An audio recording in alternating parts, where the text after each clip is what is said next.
Olá pessoal, sejam bem-vindos em nosso canal Isso é Física. Sou o professor Márcio e serei o seu professor de Física. Na primeira parte do capítulo, nós falamos sobre temperatura, ou seja, explicamos essa grandeza física que está diretamente relacionada com a estrutura molecular da minha matéria. E por isso, algumas informações essenciais sobre átomos e moléculas foram apresentadas. Meus jovens, agora nós vamos discutir a estrutura da matéria de uma forma mais detalhada. Vejam bem, as propriedades físicas de uma substância, ela depende de suas moléculas e também do estado físico dessa substância. Outra coisa é a viscosidade e a densidade. Um exemplo bem clássico para vocês são as propriedades que apresentam uma forte dependência em relação ao seu estado da matéria. Então, nós vamos iniciar descrevendo brevemente as características microscópicas dos estados da matéria. Vamos entender isso melhor?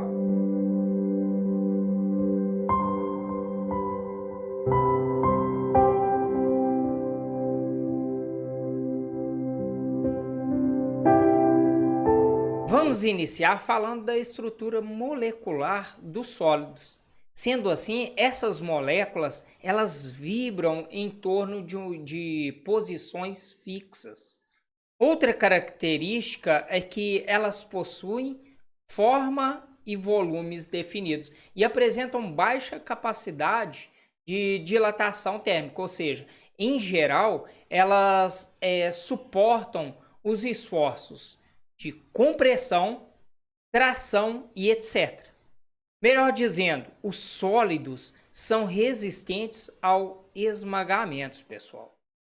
Então, esses corpos sólidos, eles apresentam os átomos, ou seja, as moléculas, muito próximas um dos outros e, consequentemente, são fortemente ligados entre si. E é por esse motivo que os sólidos, eles possuem forma e volume bem definidos, viu? Além de apresentar também essa grande resistência à deformação. E por apresentarem os átomos bem próximos um dos outros, quando são submetidos a grandes temperaturas, eles têm pouca dilatação, em consequência dessa aproximação desses átomos. Vamos discutir alguns tipos de sólidos que nós vamos trabalhar durante o nosso curso. E o primeiro que eu quero apresentar são os sólidos cristalinos. E esse exemplo aqui é o do diamante ou sal de cozinha, né? Eles são formados por moléculas ou átomos que são bem organizados. Essa figura aqui é o cloreto de sódio, ou seja, o sal de cozinha. Ele é caracterizado pela repetição desse arranjo molecular aqui, ó, ao longo de todo o seu material, muito bem organizado. Já os sólidos amorfos, ou seja, vidros e plásticos, os seus átomos eles combinam de uma não bem organização em suas estruturas. Ou seja, veja aqui a estrutura desse quartzo, ou seja, os cristais. O seu arranjo molecular ele não segue um padrão de repetição. Agora, outro exemplo também é o diamante, onde as suas ligações entre os átomos de carbono eles são mais resistentes, ou seja, mais fortes. E lógico, isso vai gerar uma consequência, de uma maior resistência. E para a gente fechar essa parte dos amorfos, eu quero apresentar para vocês o grafite, onde as suas ligações entre esses planos adjacentes eles são mais fracas. E isso é que vai gerar a sua maciez. Pessoal, o próximo estado que nós vamos falar agora é o estado líquido. Assim como os sólidos, eles resistem aos esforços de compressão, mas não são resistentes ao cisalhamento, ou seja, as forças que agem sobre ele, provocando um deslocamento em planos diferentes. Isso mantendo-se um volume constante. E é por isso que a maioria deles escorre com facilidade. No entanto, alguns líquidos são mais viscosos e escorre com mais dificuldade. Exemplo disso também é o mel e o óleo de motor. Estas substâncias líquidas, elas apresentam volume definido, mas não possuem forma definida.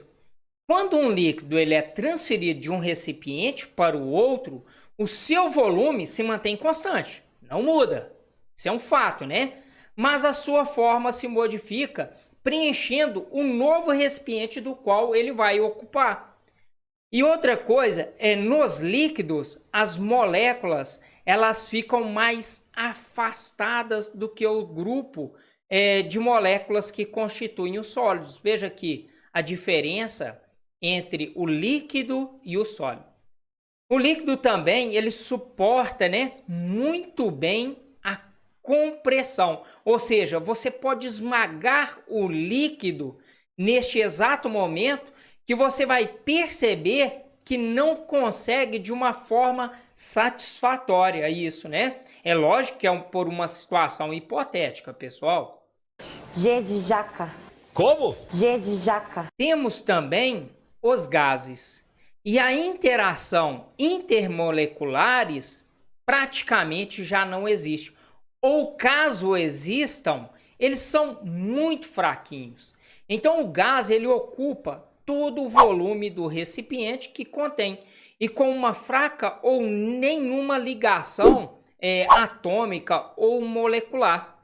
E a forma do gás é a forma do próprio recipiente. Melhor dizendo, é o recipiente que define a forma do gás.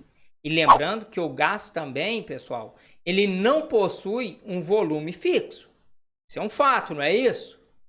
Vejam bem, se você colocar um gás dentro de uma caixa, vamos pegar esse nosso primeiro exemplo aqui dessa caixa de 1 metro cúbico. E por um momento nós pegamos esse gás aqui e vamos colocar ele dentro dessa outra caixa aqui que tem 10 metros cúbicos. Este mesmo gás aqui, ó, ele vai ocupar esses 10 metros cúbicos. Então, o volume do gás é definido pelo volume do recipiente, que fique bem claro isso para vocês. Ele também tem pouca resistência a esforços mecânicos. Ou seja, se você quiser comprimir um gás, você vai conseguir fazer isso facilmente, da mesma forma como dilatar esse gás. Você consegue facilmente fazendo isso. Em que país a Mata Atlântica está reduzida a um percentual menor que 7%? Letra A, Egito. Letra B, Chile. Letra C, Brasil. Letra A, Egito. Nossa Senhora. Mata Atlântica no Egito. Então, entende-se como um plasma, que é um gás a altíssima temperatura que se torna ionizado. Suas características são formados por um gás a alta temperatura e elétrons que se libertam, né, dos átomos, formando, vamos se dizer, uma nuvem de gás, onde esses átomos eles se tornam íons, que são cargas elétricas. Exemplo do plasma, o fogo, o núcleo das estrelas, núcleo do Sol. E outra coisa muito importante, ele é o estado mais abundante do nosso universo. Já o condensado de Bose-Einstein, que foi proposto mesmo pelo nosso ilustre Albert Einstein e por um sujeito muito próximo a ele, um carinha chamado Satyendra Bose. Então eles pensaram em um estado da matéria que aconteceria a temperaturas baixíssimas. E este estado, até hoje, ele não é muito bem entendido, porque ele envolve uma física, né? Melhor dizendo, uma mecânica quântica muito bem refinada. Ele tem algumas características, como os elementos químicos que é trabalhado com eles, eles são a uma temperatura muito próximo do zero absoluto. E lembrando que o zero absoluto seria quase o zero Kelvin, não é isso? E o zero Kelvin é aquela temperatura, de uma forma hipotética, onde os seus átomos do corpo está quase em um repouso absoluto, né? E lembrando que seria o mais baixo estado quântico, ou seja, o mais baixo estado de energia possível, porque a agitação molecular ela envolve a temperatura. E como essas moléculas ela tem uma temperatura muito baixa, e quando se chega próximo a essa temperatura, algumas coisas estranhas começam a acontecer, ou seja, próximo à temperatura do zero Kelvin, não é isso? Um exemplo desses fenômenos é que ele consegue, né, quase fluir de uma forma espontânea mesmo, de fora do nosso recipiente. E a explicação para isso é muito complexa dentro da física quântica. Vejam bem, como ele está a uma temperatura muito baixa, os seus átomos e as moléculas estão no seu menor estado quântico, ou seja, tem pouca energia envolvendo esses átomos. E como é sabido, a energia ela é quantizada. Ela só pode acontecer para valores determinados. Sendo assim, como ele já está no mínimo de energia possível, ele já não consegue mais baixar essa energia. Ele já não perde mais energia nem por atrito. Então, basicamente, entre o condensado e as paredes do recipiente, não existe mais atrito.